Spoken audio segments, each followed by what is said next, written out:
Welcome. मैं हूं प्रियंका संभव और आपके लिए लेकर आई हूं कारोबार के धुरंधर में एक बहुत ही खास बातचीत। लेकिन इसका कॉन्टेक्स्ट मैं इस तरह से सेट करना चाहूंगी कि आप जब घर से निकलते हैं तो पर्स घर में भूल जाएं तो भूल जाएं, लेकिन मोबाइल फ़ोन कभी नहीं भूलते हैं, क्योंकि आपके सारे गवर्नमेंट डॉक्यूमेंट से लेकर आपका बैंक सब कुछ फ़ोन पर है। इसीलिए तो भारत दुनिया का दूसरा सबसे बड़ा स्मार्टफोन का बाजार बन रहा है। लेकिन स्मार्टफोन के साथ साथ फीचर फ़ोन में भी भारत की हिस्सेदारी काफ़ी बड़ी है। करीब 80 करोड़ लोग स्मार्टफोन इस्तेमाल करते हैं और आज भी करीब 20 करोड़ से ज़्यादा लोग फीचर फ़ोन यूज़ कर रहे हैं।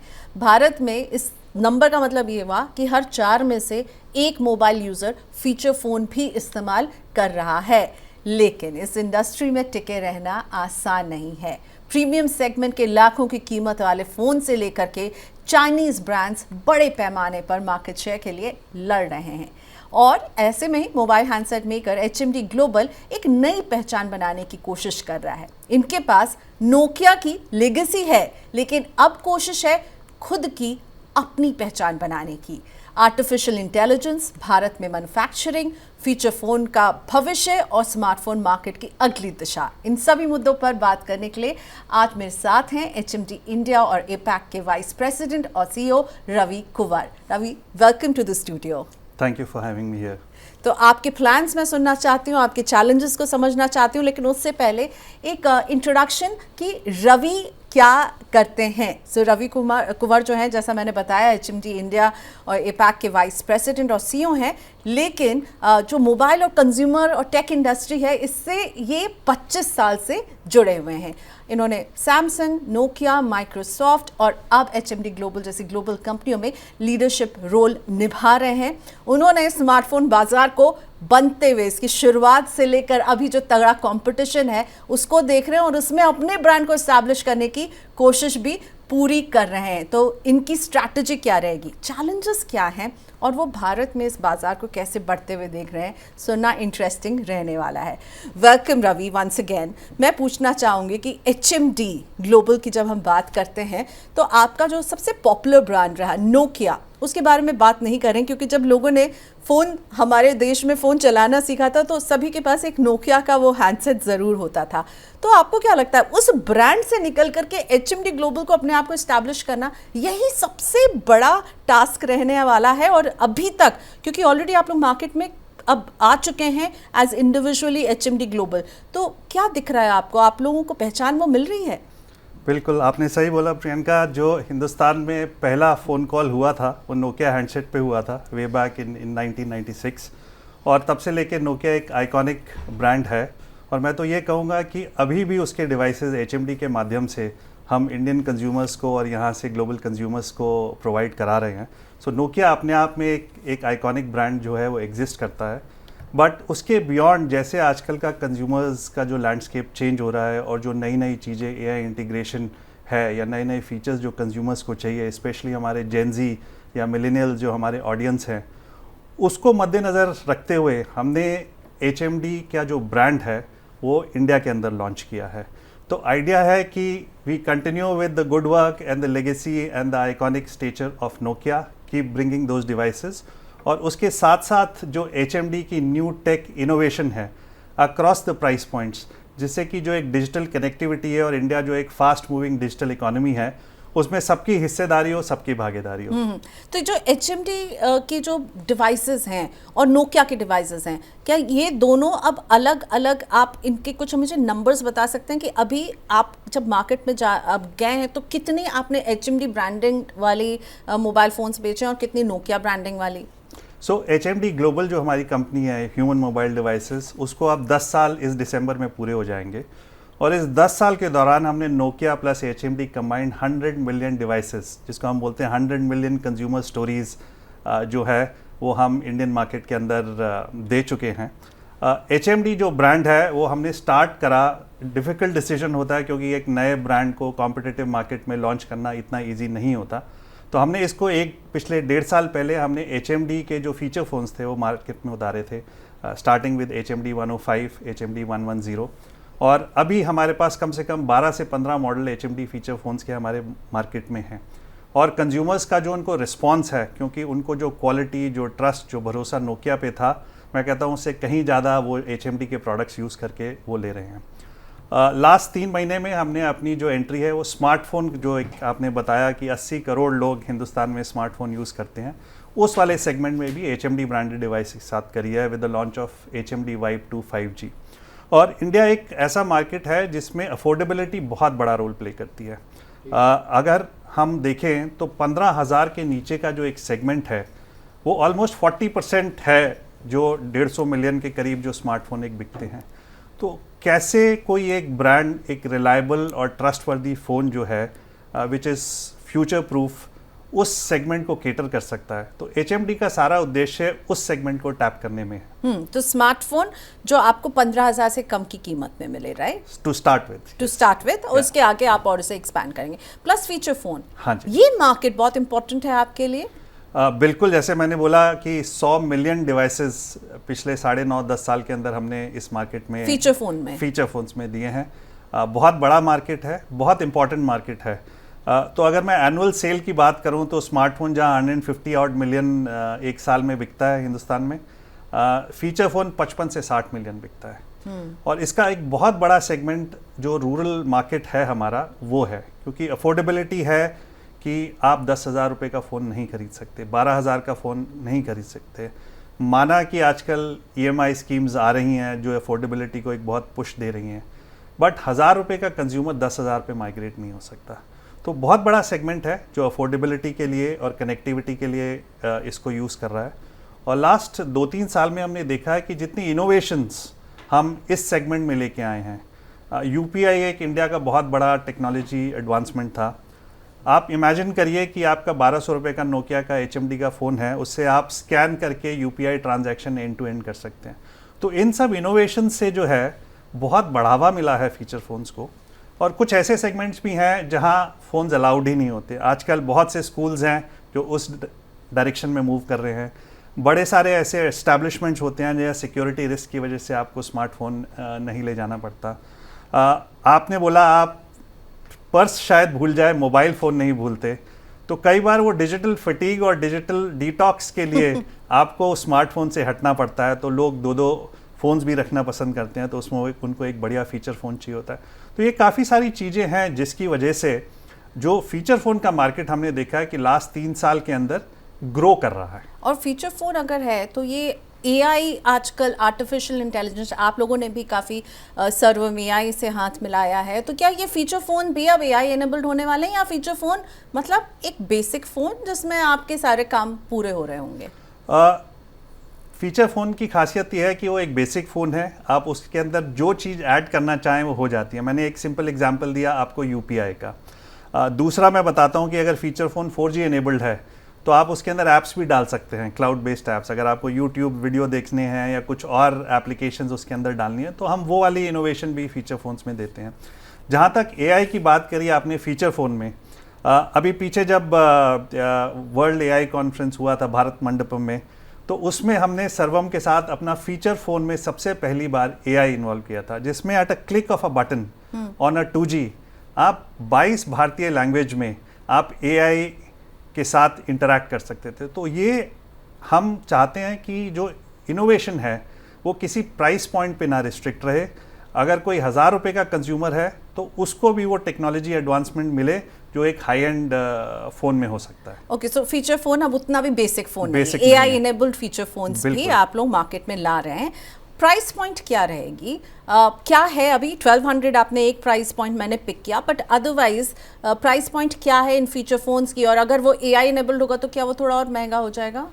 अभी 1,000 रुपये से लेके 4,000 रुपये तक के हमारे फीचर फ़ोन मार्केट में आते हैं। अगर आपको फ्लिप फ़ोन लेना है, आपको टच स्क्रीन वाला भी फीचर फ़ोन लेना है, या बिल्कुल बेसिक फ़ोन लेना है, तो एक एवरेज इंडियन कंज्यूमर्स जाके 1,000 रुपये में वो फ़ोन खरीद सकता है। और जहाँ तक हमारे स्मार्टफोन्स की बात है, उनकी प्राइस रेंज है अभी जो हमने लॉन्च करे हैं मार्केट में वो 10,000 से 15,000 की रेंज में।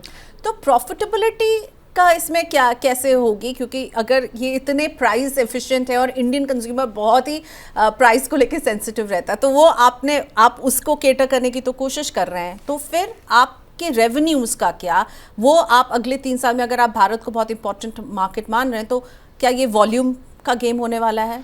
इंडिया जो मार्केट है वो स्केल का मार्केट है। और अगर आप एक स्केल, और फीचर फोन्स की आपने बात करी कि 1000 रुपये का एक जो प्राइस है, अगर आप उस स्केल पे एफिशिएंसीज लेके आ सकते हैं तो मैं मानता हूँ कि ये एक वायबल बिजनेस मॉडल है इंडिया के लिए, और इसीलिए ये कंटिन्यू करता चला आ रहा है। जब आप स्मार्टफोन्स की बात करते हैं तो डायनेमिक्स थोड़े डिफरेंट हैं, क्योंकि वो एक और हाईली कॉम्पिटिटिव इंडस्ट्री है। और आजकल क्या हो रहा है, हमारी इंडस्ट्री में एआई के फ़ायदे भी हैं, बट हमारी इंडस्ट्री जो है वो एआई का चैलेंज ये देख रही है कि जो चिप अवेलेबिलिटी है वो बहुत कम हो रही है। एंड वी बिलीव कि इस इशू को रिजॉल्व करने में इस इंडस्ट्री को कम से कम 12 से 15 महीने लग जाएंगे। और उसकी वजह से क्या हो रहा है कि जो कंपोनेंट प्राइसेस बढ़ रहे हैं और कंज्यूमर के लिए भी प्राइस इंक्रीज हो रहा है। तो smartphones while they are growing, the price increase is happening, the premiumisation is happening, but industry is very vibrant and will continue to grow both in feature phones and smartphones. So, अगर मैं आगे के 3 साल की बात करूं तो आप किस तरह के मार्केट शेयर अपने लिए सोच रहे हैं, क्या टारगेट्स लिया है, रेवेन्यू के क्या टारगेट्स आप लोगों ने फिक्स किए हैं? देखिए, अगर तो फीचर फोन की बात करूं तो हम लेटेस्ट, अगर हम रिपोर्ट्स कोई भी देखें, आईडीसी की देखें, क्वार्टर की, तो हम वैल्यू और वॉल्यूम लीडर्स दोनों हैं as far as feature phone segment is concern with Nokia and HMD as a brand. And हमारा उद्देश्य यही रहेगा कि हम अपनी लीडरशिप को जितना ज़्यादा ग्रो कर सकें उस सेगमेंट में, उसी उद्देश्य से हम चलेंगे। जहाँ तक स्मार्टफोन की बात है, हम जो हैं एक न्यू एंट्रेंट हैं as with an HMD brand.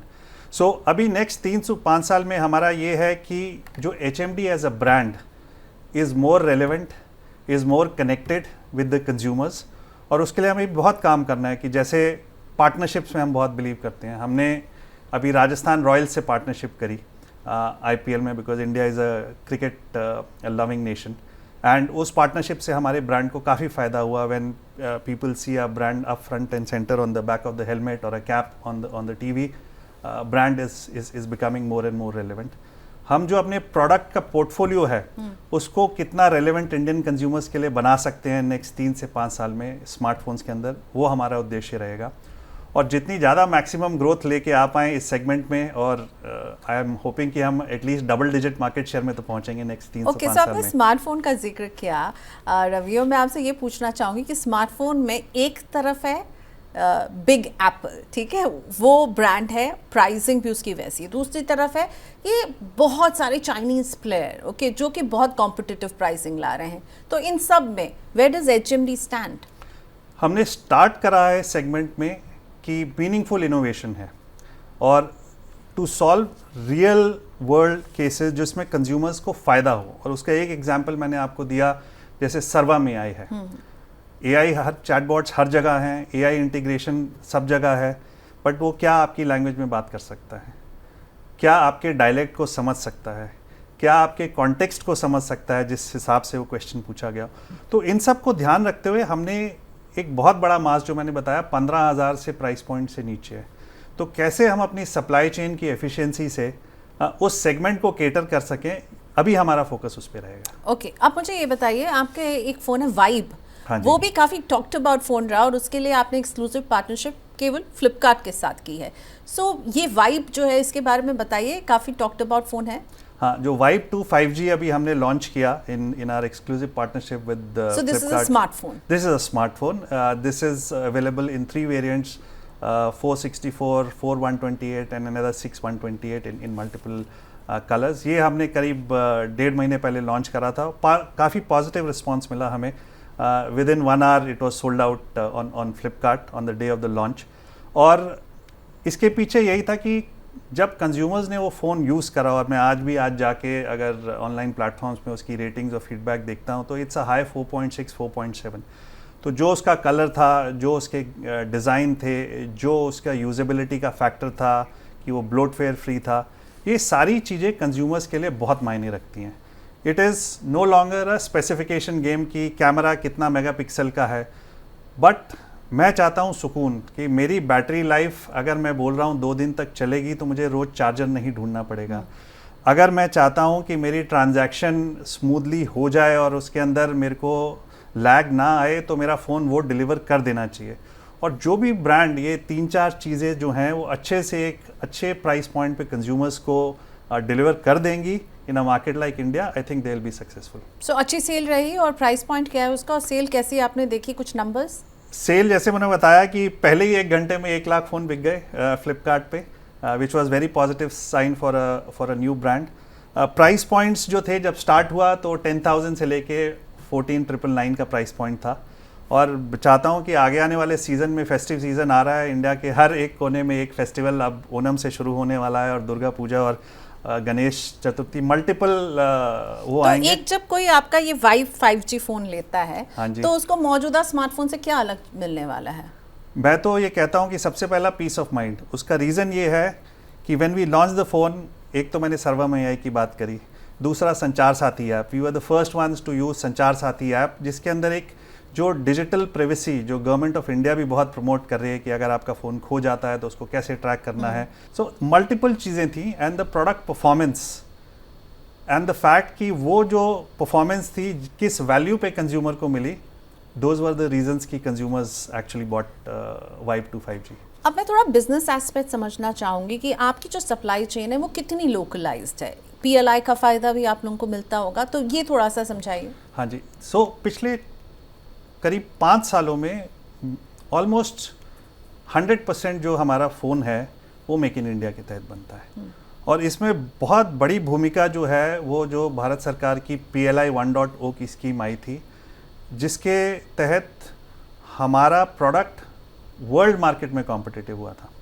It is not कि खाली इंडिया के अंदर एक कंज्यूमर को अच्छे प्राइस पॉइंट पे हम फ़ोन दे पाएँ, बट उस स्कीम से काफ़ी फ़ायदा ये हुआ कि एक्सपोर्ट्स आउट ऑफ इंडिया भी, जैसे हम अपने जो HMD के प्रोडक्ट्स हैं markets like Africa and middle east में भी हमने भेजने शुरू करे थे, तो उससे बहुत फ़ायदा हुआ.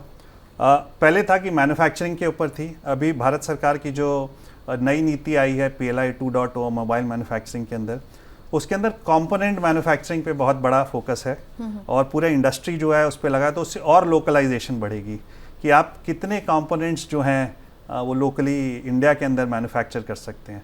So that is also a big plus जो इंडिया का पूरा इकोसिस्टम और इकोनॉमी को हेल्प करेगा.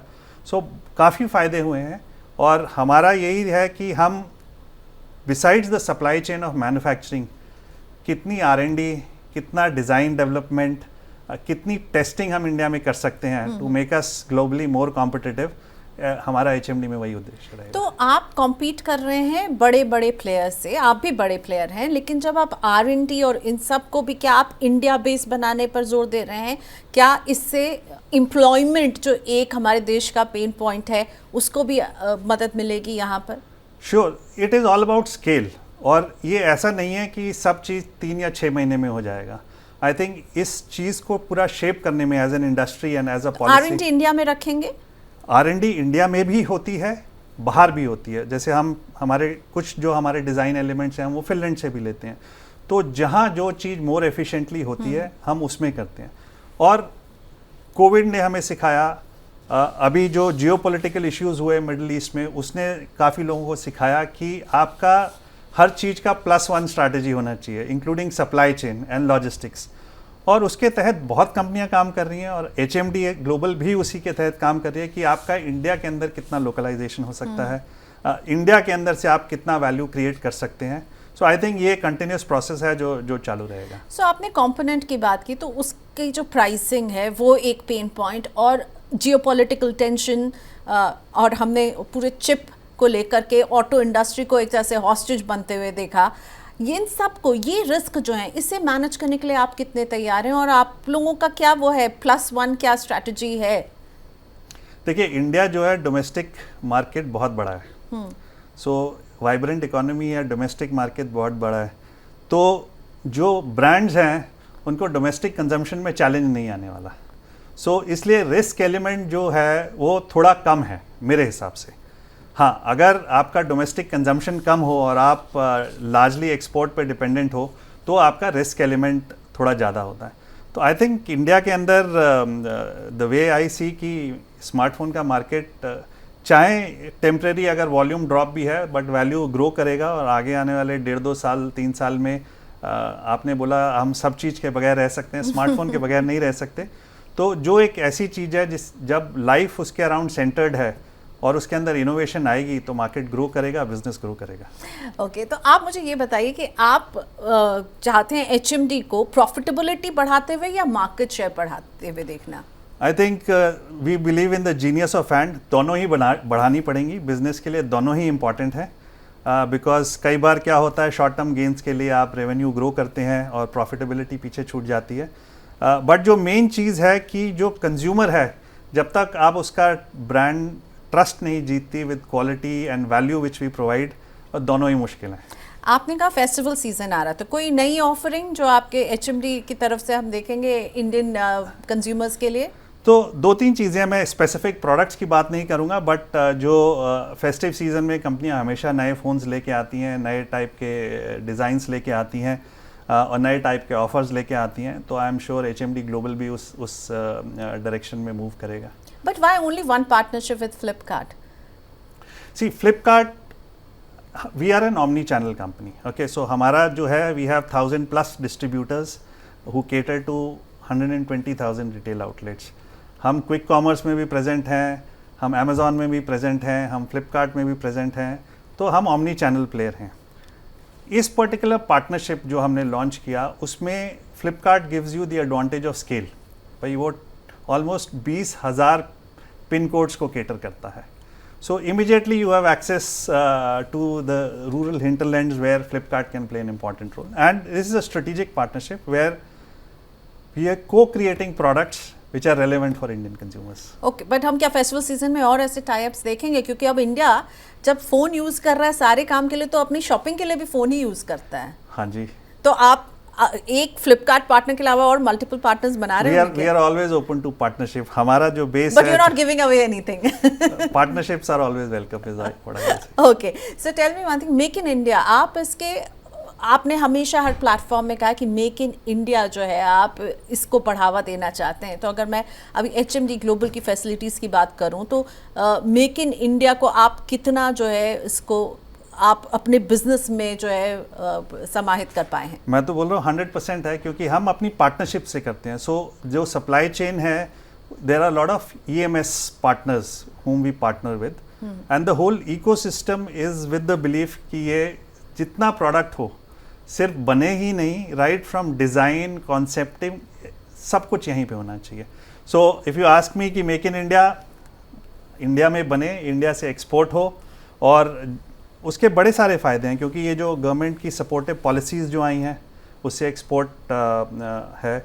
उसके साथ जो ट्रेड एग्रीमेंट्स हो रहे हैं इंडिया के, यूरोप के साथ हुआ, बाकी नेशंस के साथ जो हो रहा है, उससे ये चीज़ें और आसान हो जाएंगी। So it is very important जो स्केल है और जो जियोपॉलिटिकल डायनामिक्स है वो इंडिया में शिफ्ट हो। आपने टेलीकॉम इंडस्ट्री को बहुत सारे फेसेस से गुजरते हुए देखा है। अगर मैं बात करूं, आप जो है सैमसंग में थे, नोकिया में थे और माइक्रोसॉफ्ट में भी थे, और अब आप एचएमडी में हैं। तो आपको क्या लग रहा है, चीज़ें कैसी बदली हैं, और सबसे बड़ी चुनौती अभी स्मार्टफोन बिजनेस या मोबाइल फ़ोन बिजनेस में क्या है? मेरे हिसाब से अभी जो है AI बहुत बड़ी भूमिका प्ले करेगा।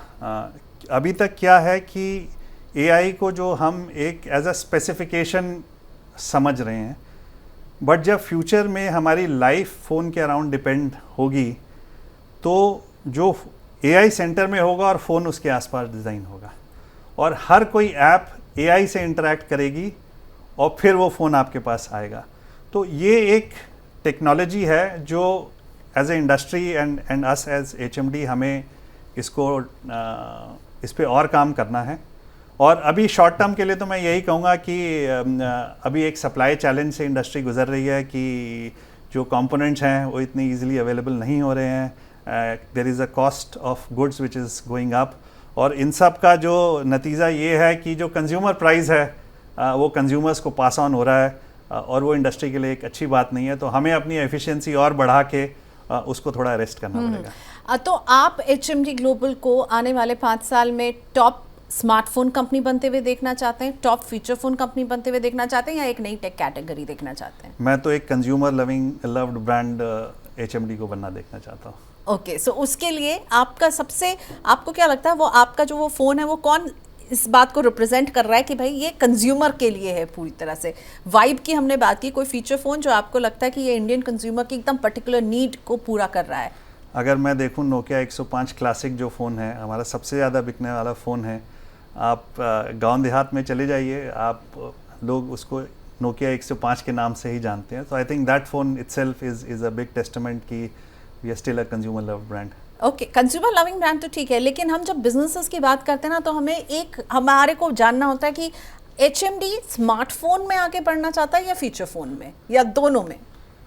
अभी हम फीचर फ़ोन में लीडर हैं, हम उसको अपनी लीडरशिप पोजीशन को आगे बढ़ाना चाहते हैं, और स्मार्टफोन्स हों, टैबलेट्स हों, एक्सेसरीज़ हों, उसमें हम बहुत जल्दी बहुत लंबी छलांग लेना चाहते हैं। ओके, अब जब फीचर फ़ोन की बात आती है रवि, सो इट्स नेचुरल, आजकल फ़ोन्स भी लोग इतनी जल्दी जल्दी बदलते हैं, ठीक है? तो फीचर फ़ोन यूज़ करने वाला जो है वो उसकी थोड़ी कमाई बढ़ेगी तो उसे लगेगा कि अब मैं थोड़ा ग्रेजुएट करके एक स्मार्टफोन वाले लेवल पर जाऊं। तो आपको क्या लगता है वो फीचर फ़ोन में अभी हम जिस तरह का ट्रैक्शन देख रहे हैं कि ऑलमोस्ट 20 to 25 करोड़ जो हैं यूज़र्स हैं, ये कम होता हुआ नज़र आ रहा है? ये एक चैलेंज है। देखिए, सच्चाई यही है कि अगर आप लास्ट 10 साल का डेटा देखेंगे तो स्मार्टफोन स्पीड से बढ़ा यस और फीचर फ़ोन घटा। लास्ट 3 साल में फीचर फ़ोन भी बढ़ा, और जिस लेंस से मैं इंडस्ट्री को देख रहा हूँ नेक्स्ट 3 साल तक फीचर फ़ोन कहीं नहीं जाने वाला। जो कंज्यूमर है अभी फीचर फ़ोन पे, आपने बोला 20 करोड़ या मेरे हिसाब से 220 मिलियन 22 करोड़ जो हैं वो 2G पे अभी भी हैं। हिंदुस्तान ही ऐसा देश है जिसके अंदर ये कंज्यूमर अभी भी है। So it will take time, but it is not that it is vanished, it's still a big market. And obviously आप इसको और जितनी तरह से सुधार रहे हैं AI के जरिए, तो फीचर फ़ोन जो है वो ख़त्म नहीं होने वाला है, कम से कम अभी। और आप नंबर 1 हैं इसमें, हम यही विश करेंगे कि आप स्मार्टफोन में भी इसी तरह नंबर 1 बने। Thank you so much for talking to us. Thank you Priyanka. Okay, so कारोबार के धुरंधर में आज टेलीकॉम इंडस्ट्री पर हमारी नज़र थी, और HMD ग्लोबल जो है तेज़ी से भारत में अपनी फीचर फ़ोन की लीडरशिप को ट्रांसलेट करना चाहता है गोइंग फॉरवर्ड स्मार्टफोन के बिजनेस में भी। Thank you for watching us. आज की इस बातचीत में इतना ही। Bye bye.